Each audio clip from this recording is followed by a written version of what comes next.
It's a land which is kind of devoid of any tourism bells and whistles, you know. It's still a place that reeks of survival and work and toil. You know, the people here now are more involved in agriculture than theft and reaving, but it's still a almost bleak looking place. But in the 15th and 16th century, this place was awash with towers and clans and fighting and attempts at keeping the law.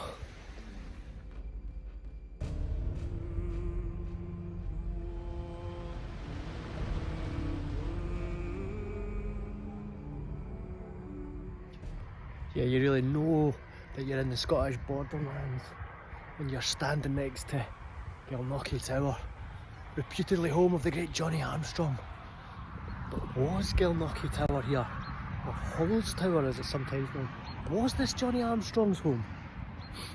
There seems to be a consensus that Hollows Tower there is too small, not grand enough for the great man that was Johnnie Armstrong. So where, if that's not the real Gilnknockie Tower, where was the real Gilnknockie Tower?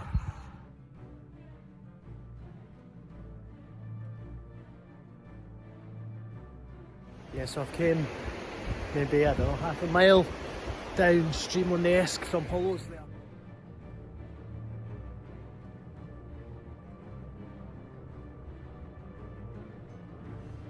The site is recorded as Gilnknockie Castle. Nobody knows if a castle ever really stood on this site, but just looking around the earthworks here, it's kind of hard not to believe that at some point this was a castle. You know, these look like huge ramparts, defensive barriers or walls to the castle.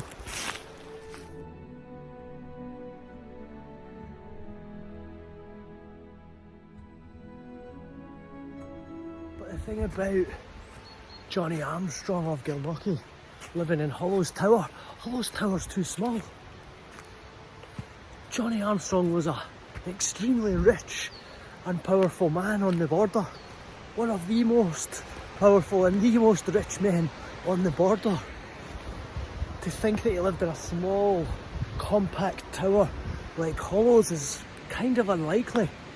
Whereas this big site here is on a fantastic promontory into the River Esk here. The Esk sweeps right round, giving fantastic protection. It's high up and it's a far bigger site.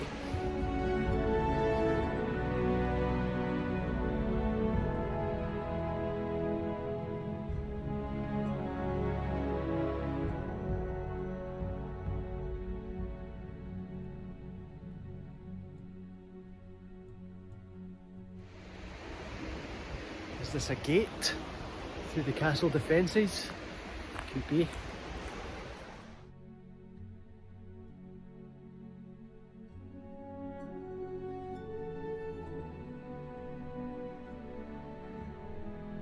Was this site of humps and ditches in the ground high above the River Esk near Hollows Tower, Gilnknockie? Was this Gilnknockie Castle home of Johnnie Armstrong?